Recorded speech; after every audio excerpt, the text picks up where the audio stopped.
friends, it's David D. This is PRM. Hope you're having a lovely day. We're going to go over the latest Emerson Poll Data compiled for September 6th through the 9th. We're going to go over Democratic primary candidates and where they are at. We're also going to go over Republicans because we have to understand that the Republicans have started their primary process too. So we're going to go over some stats there. We're going to go over some head-to-head matchups and see who wins. There's some very interesting data in here for that. And we're also going to go over what voters, what were the most important issues to voters. We have a chart for that too, so stick around. Okay, so Democratic primary numbers are as follows. At the top, Biden 24%, Warren 21%. Wow! I remember when Warren was 9% in this poll. She's at 21% in second place. Bernie Sanders, third place, 13%. Pete Buttigieg, fourth place, 11%. Fifth place, Kamala Harris, 8%. Sixth place, Tulsi Gabbard, 6%.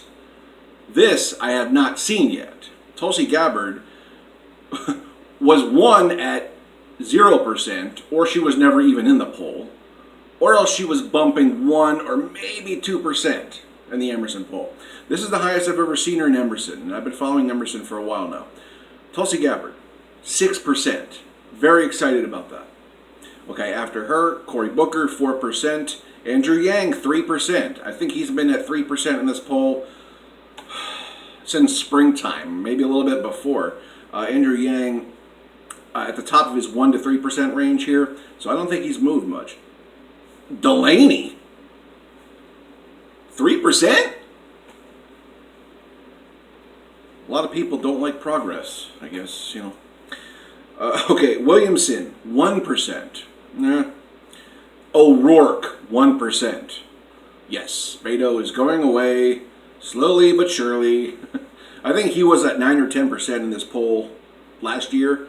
He's finally he's just hanging on. He won't give up. Whatever. Okay, anyways. So, like I said, Warren sticks out here at 21%. That's a beast number right there. That's pretty good.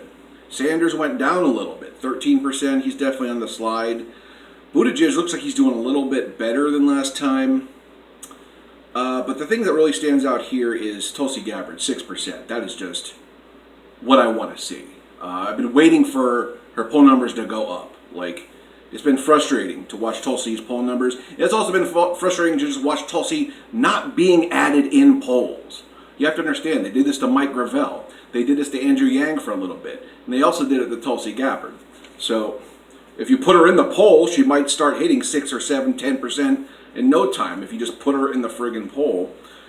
But anyways, let's move on to the Republicans. Like I said, the Republicans have started their primary process. Okay, Donald Trump obviously garners the most support. 80%. Trump is at 80%. Okay, not shocking.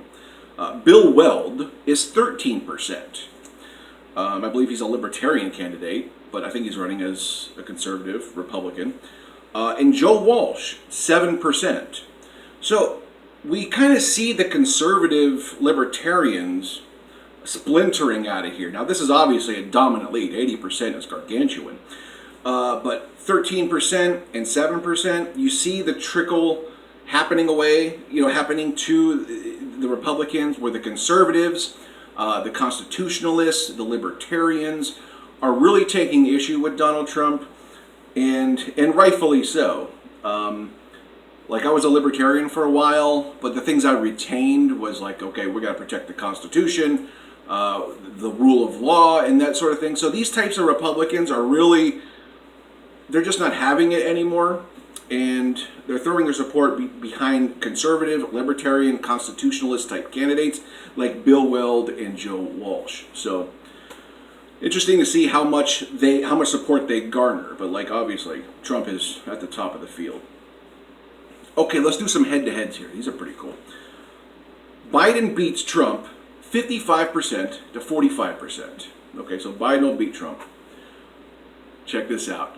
Yang beats Trump 54% to 46%. That's huge. Amazing. I got to dig more down into this poll how they got this figure, because this is just astonishing. He beats Trump by 8 points. Holy mackerel. Actually, it's 9 points, right? Still. Okay. Sanders beats Trump 53% to 48%. Pretty standard. Kamala Harris barely beats Trump 51% to 49%. Just getting the job done, but barely. And check this out. Trump beats Elizabeth Warren 51% to 49%. I've been thinking that for the longest time. I don't think Warren could never. If Warren was the front runner, the presidential candidate, she cannot beat Trump. She just can't do it.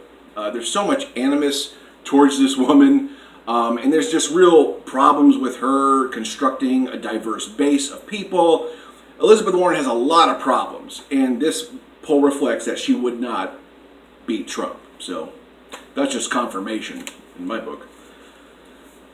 Okay, anywho, last subject here was the same people they polled in this data. They asked them, what are your most important issues? So here are the top 6. We'll start at the top. Number 1, the economy, 29%. Tippy tippy top. Number 2, healthcare, 18%.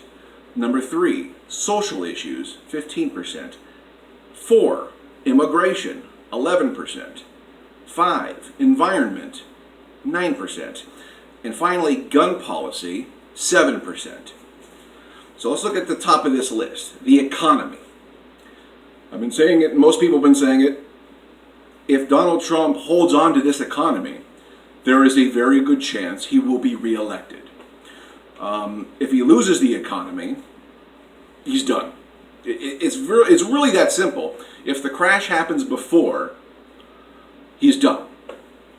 If he manages to hang on, there's a very good chance he'll win again. That's just reality. And this poll says the number 1 concern is the economy. So it's an indicator that people look for a strong economy to make their prime decision of who they're going to vote for. So this gives a lot, despite who Trump is, it gives Trump a lot of credit. So, but second is healthcare. So here's where the Republicans lose, because Republicans have nothing to offer on healthcare. They're trying to tear down healthcare. They're trying to constantly, rip away the ACA, Obamacare, and they have nothing to offer on the issue of healthcare at all. So that being the second most important issue is great news for the Democrats, because they have options. They have the will to at least try, to get Medicare for all, at least at a public option. So there is good momentum for Dems there. Number 3, social issues, 15%. These are just lower. Immigration. I'm surprised immigration isn't higher. That's 4th. But in gun policy is at the bottom. That's 7%. Gun policy, listen, Democrats don't take any money from the gun lobby. And if it is, it's a small sliver of the Democratic Party, maybe some right-wing Democrats that are. But if you are if you are pro-gun legislation, the Democrats is a slam dunk vote, because the Republicans don't want to have anything to do with it. And I give the Democrats credit. They're not corrupt. They don't take NRA money. They don't take gun lobbyist money, except a very, very small group of people. Over 90% of them do not. So that's, if you're looking for a pro-gun reform vote, you're going to find it in the Democratic Party somewhere. That's just a fact. So, anyways, I will leave this poll data down below, so you can look over it together. There's probably more that I mentioned here, but I got the brunt of it, I think. So, like, share, subscribe, click the bell, and I mean those things. It helps generate activity. YouTube doesn't move my videos around, so I leave it up to you guys to share, to get the analytics working. It's not an arbitrary thing I say it because it really does help the channel. You can leave a donation link. There's a donation link down below. Leave a donation of your choice. It could be a one-time donation. But I will meet you down in the comments. Let's talk.